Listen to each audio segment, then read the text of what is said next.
blood of the willing.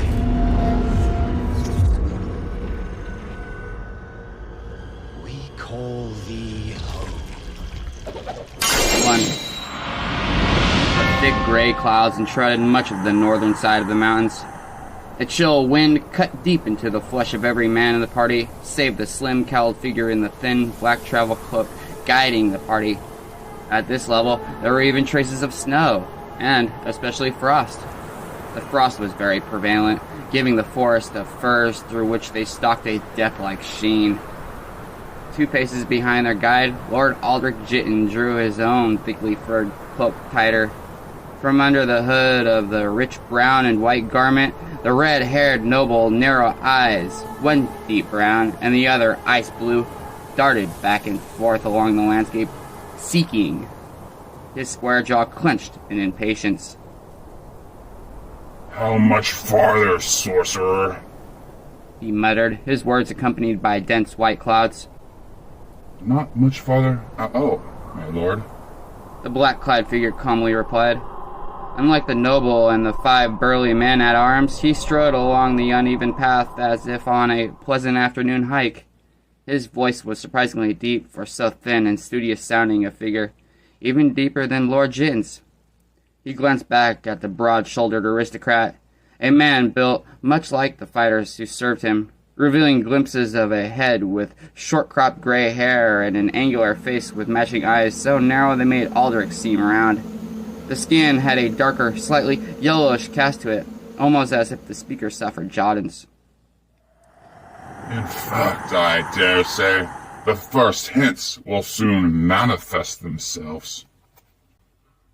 I sense nothing. Your skills are not as honed as mine are, my lord, but that shall be remedied soon enough, yes?" Aldrich grunted.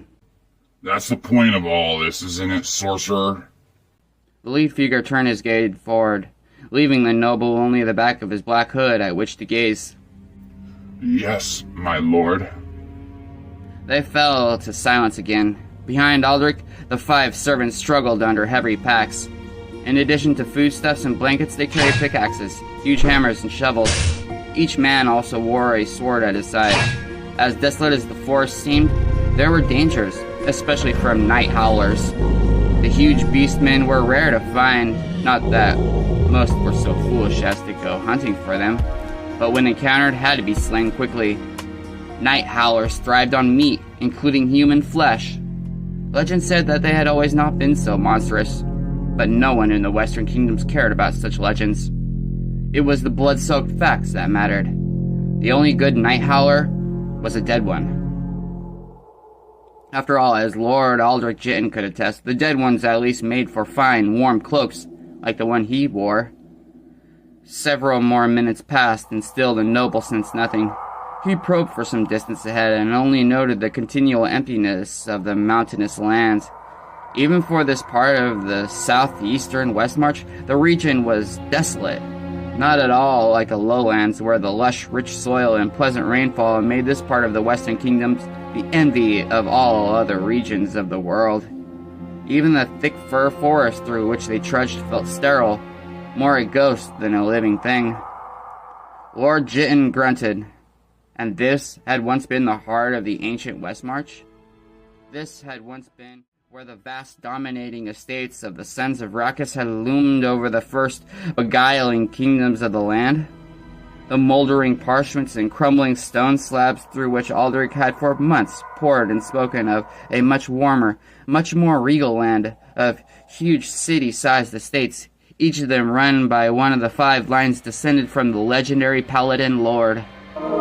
Few today knew the origins of King Rakkus, founder and first ruler of Westmarch, and most of those, Aldrich included, understood only that he had come from somewhere in the east, possibly even beyond the jungles of Kehjistan. As one who believed himself descended from that very same lord, Aldrich thought this most definitely the case, and the explanation for the narrowness of his own eyes. What happened to the last of the Rakkus line was up to conjure, albeit by very few, since the legacy was all but forgotten in modern times. Lord Jin gathered from what little existed that Somewhere deep in the past, there had been a struggle for power between factions over an object of power. In fact, there had been more than one reference to it, and that had been what had first instigated him to search on. Yet until the chance encounter with his foreign companion ahead, the noble had found only dead ends. And dead ends were not something Aldrich needed. The dreams were growing worse with each night. They tortured and beguiled him at the same time.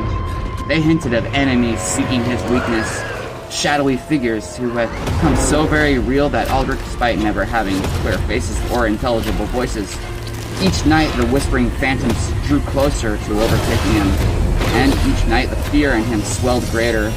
Often he woke full of sweat, certain that his screams had been heard throughout his estate. But those dreams had also given him the first clue, the one that had led him to the history of the Lords Raucous and, finally, to this climb into the chill mountain region.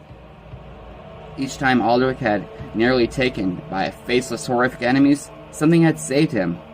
At first, it had been only an indistinct object, one that had appeared magically in his cupped palms. In progressive dreams, however, it had taken on form, gradually becoming a sphere, a huge pearl with odd yet familiar markings. At the same time, hints of the Raucous ties to it had materialized. Old rotting banners with the house symbol still intact, dank catacombs with the snarling wolf carved into the stone, and more. Most men would have simply thought themselves mad, but then most men were not Lord Aldrich Jitten. Even before he had determined that within him coursed the blood of the Sons of Raucous, Aldrich had known that he was of a select few. After all, he had been gifted with a touch of magic. His skills were slight, true, but in the dreams, they had grown, and when he had touched the gigantic pearl, that had, in fact, been the only reason his dream self had thus far survived. And if Lord Jin was to survive in the waking world, did it not make sense that he find what his subconscious kept steering him toward? Did not all his dreams and research mean to culminate in locating what the Eastern Devil called the Moon of the Spider? Aldrich stood as if suddenly as frozen as the trees around him. He glared ahead hopefully, but saw only more of the same bleakness. Sorcerer! The noble snapped. What by the lords was that utterance for? There's nothing here! His guide did not even look back. Your senses are not attuned enough, my lord. You cannot see what there is to be seen, but I promise that it lies just before us. One arm stretched back, the narrow yellowed hand gesturing Aldrich forward. Step up, and I will show you a taste of what you desire to wield. Lord Jin needed no encouragement. Driven by his demons, he battled his way up to where the slim figure awaited him. The 5 servants, much more encumbered, did their best to follow their master. Where? Where, damn it? All that stood before him were mounds of stone and ice in the same endless forest. The yellowed hand suddenly reached out and seized his own, squeezing with a strength that made Aldrich wince. And the Western aristocrat did. Everything was as it had been before, and yet now Aldrich saw distinctions that his sweeping glance had so quickly dismissed. The mounds of stone and ice had definition, if one only looked close. Definition that nature could have not created on its own. Lord Jin stared up the length of the mountainside and took in the full scope of what those definitions meant. Can you sense it now? Asked his companion, releasing his grip on the noble. Aldrich nodded. How could he miss it now? More to the point, how could he have not sensed it in the first place? The stronghold of the last of the Sons of Raucous. Ahead lay what to the ignorant simply appeared a large oval depression between 2 ridges. Of course, those ridges were much too uniform and, to Aldrich's now awakened senses, were the flanking walls of the entrance to a much larger structure, rising up several stories above. The Lords Raucous had built their massive estates into the very mountains, carving out the rock where needed, adapting it where it was not. Now Aldrich saw the steep city that they had built. each level once luxurious and spanning. There were small terraced villas and gardened walkways, all draped by the culmination of centuries of weather. Higher up stood a tower from which the ruler himself would look down upon his realm. Aldrich squinted, noting that what had appeared to be an outcropping near the top was actually the thrusting arm of a great statue that might very well have been of Racchus himself. The noble grinned as he drank in the truth. Buried beneath the snow, ice, and stone was a structure to rival any of which he had seen or heard, especially in Westmarch. Behind him, the men-at-arms muttered excitingly among themselves. They no doubt thought of treasure. Aldrich paid them little mind. He already knew that anything of such base value had long been stripped away in the aftermath of the Lord's downfall. The riffraff would have to be satisfied with what he so generously paid them. But as for his own treasure quest, his eyes were drawn to the depression at the base of the sprawling ruins. Marching up to it, Lord Jinton confronted the layers of earth and ice he was now certain kept him from his goal. He turned back to his servants, snapping, Well, drop that gear and come dig. They immediately set to work, rightfully fearful of their lord's wrath. As the clatter of picks and shovels echoed throughout the otherwise still region, Aldrich could not help feeling as if the clamor might somehow stir up the ancient rulers themselves. Curiously, he found himself more fascinated than uneasy. So little was known of them, and, as likely one of their last descendants, Aldrich felt their history was his. Had matters turned out differently, perhaps he would have now sat at that high tower, master of all Westmarch and beyond. Master of all. It occurred to the aristocrat then that perhaps it was even they who had reached out from the abyss of death to give him this key to his future. With it, all his enemies, known and otherwise, would be swept away before him. Then, a heavy-set, flaxen-haired servant wielding a pickaxe abruptly screamed. He and his weapon fell through a sudden collapse in the ice and rock, and a darkness like a hungering mouth swallowing him in an instant. The other workers leapt back rather than risk themselves in a vain attempt to save him. Lord Jinton reached the hole just in time to hear the fatal thud. He ignored the mishap, instead eagerly peering down into the darkness. A light! I need a light! He ordered. No sooner had he demanded it than suddenly a pale bone-white glow appeared next to him. It emanated from an object in the hooded figure's hand. The voluminous sleeves of the cloak obscured it from Aldrich's view, but all that mattered to the noble was now he had the means by which to see what lay within the mouth.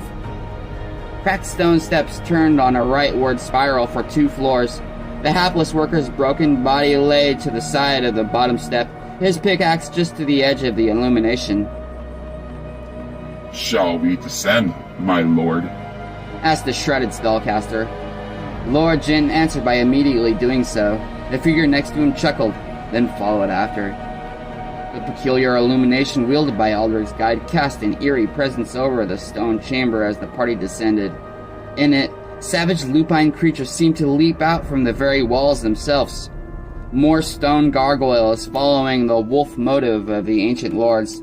The heads of each were 3 times as large as that of a man, and the huge toothy jaws stood open, as if ready to seize any who dared step near. The sleek heads stretched back to powerful shoulders. Even a pair of wicked paws thrust out beneath each head.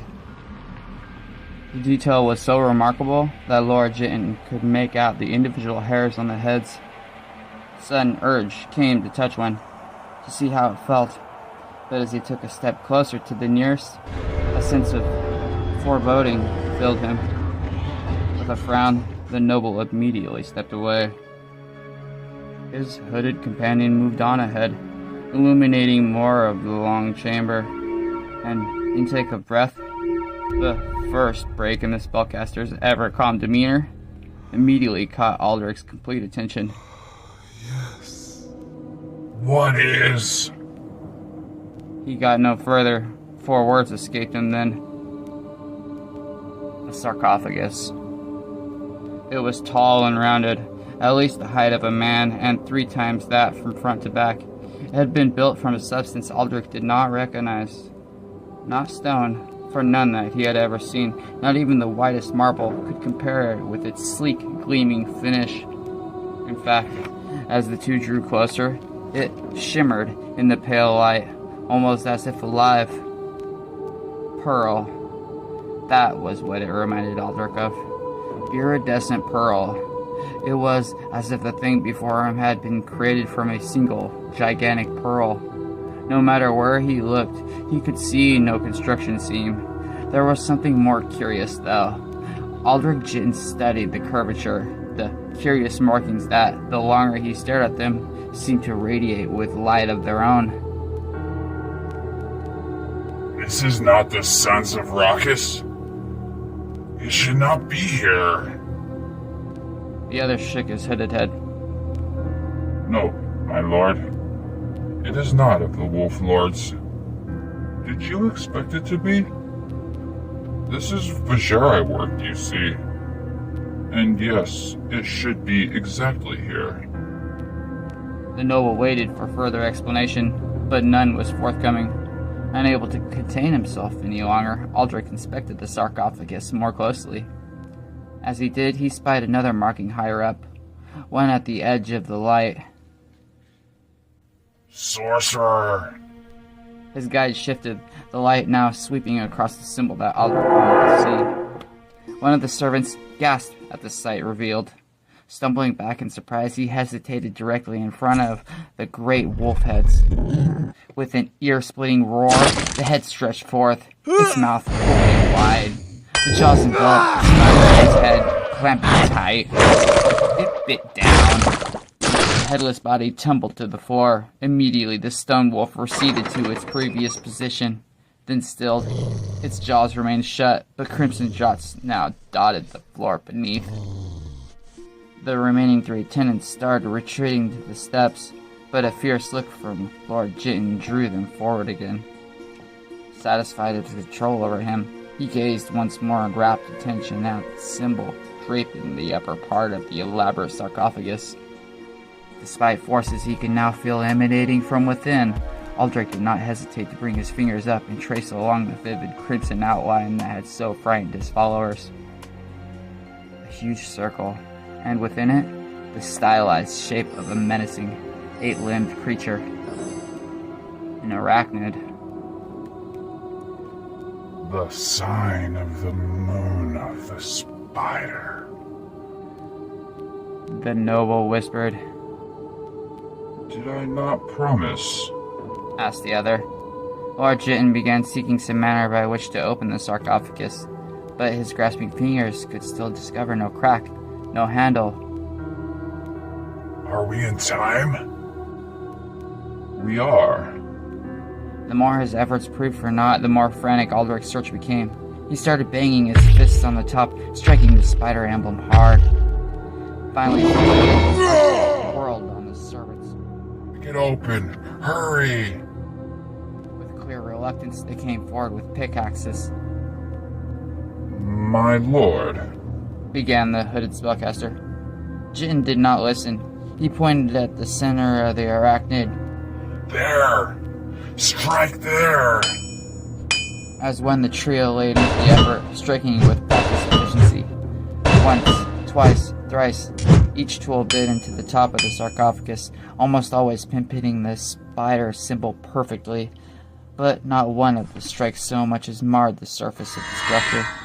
The head of one pickaxe popped off, flying through the chamber and clattering against the wall. At that point, Aldrich ordered the three men back. Sorcerer? I have the means, yes. An enraged Lord Jitton turned on his guide. Then why did you let us waste precious time?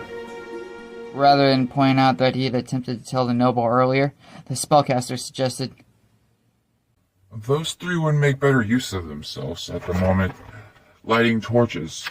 We will need the fire's illumination in a moment. A wave of Aldrich's hands set the servants to work. Within seconds, two of them wielding blazing torches. At that point, the outliner hid away the object he had used to first light up the tomb.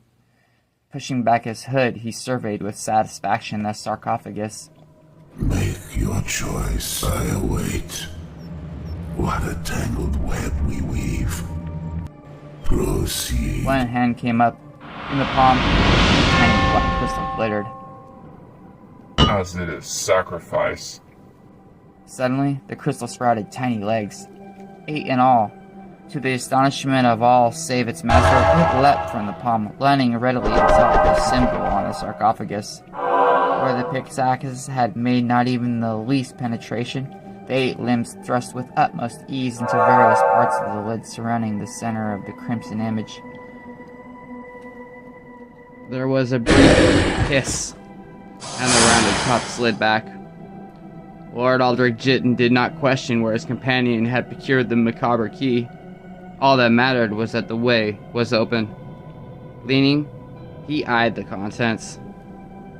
A long robe form lay stretched within. There was something amiss about it. Bring the torches up. I can't see. Aldrich commanded. In the fire, the occupant was revealed.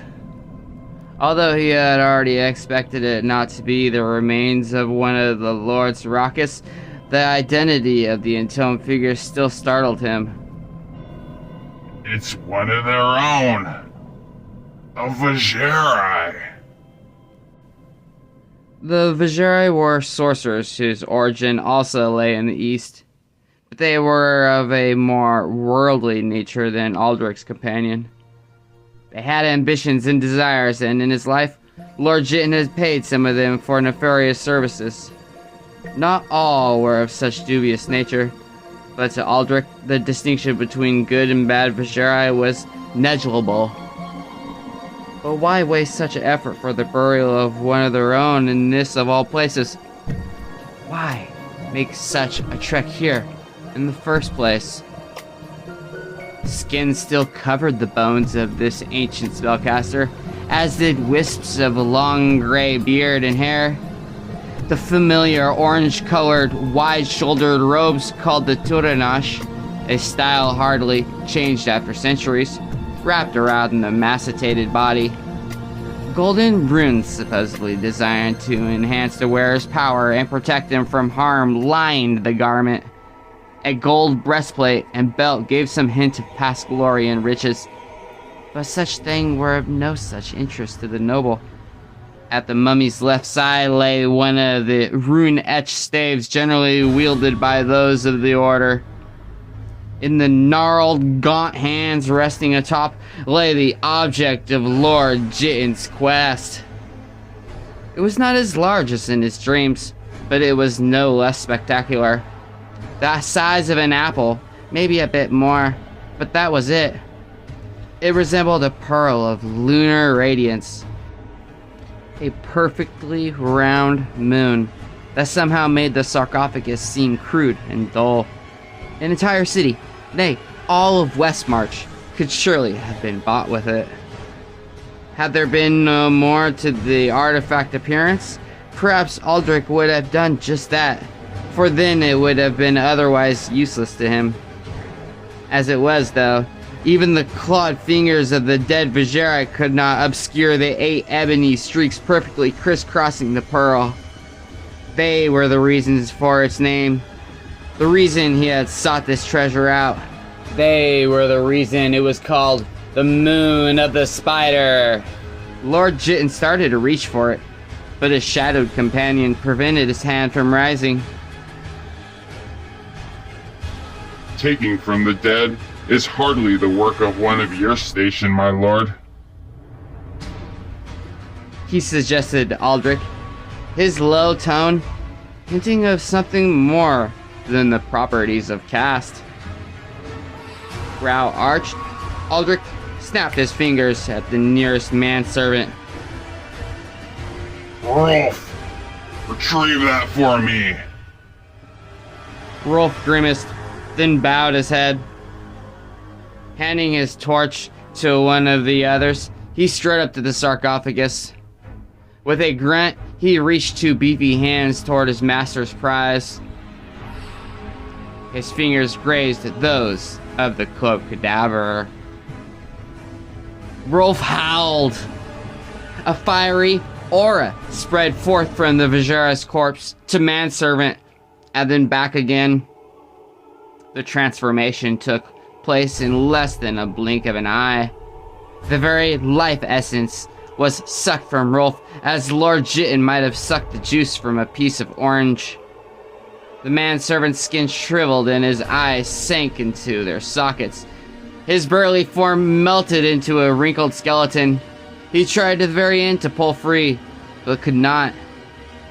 As his dry corpse collapsed in a grisly heap upon the floor, the mummified Vajera sat up.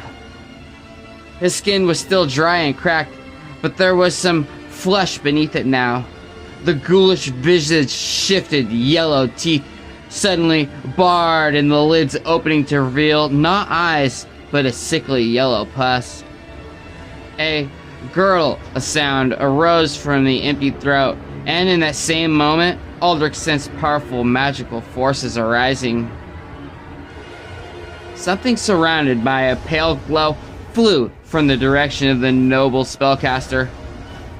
Aldrich expected it to strike where the ghoul's heart had once been, but instead, it curved upward at the last, burying itself in the decayed figure's forehead. The cadaverous ghoul uttered a harsh gasp and crumpled back into the sarcophagus, his body turning to ash at the same time. The gray-haired man beside Aldrich quietly and calmly walked up to the dust-laden remains and easily pulled free what he had tossed at the ghoul. A dagger, but one that Lord Jittin knew that had not been carved from metal. It was white, but the white of ivory or bone. Even with the torches near, its pale illumination was still noticeable. The path to your desires is now open, my lord. Its wielder remarked, unwilling to wait any longer. Aldrich Jittin dared seize the moon of the spider from what fragments remained of the Vajera's fingers. No terrible spell seized him. No ghoul leapt up to suck his soul away. It was his. At last, it was his. The first step, remarked his gray companion. Now we must prepare for the rest.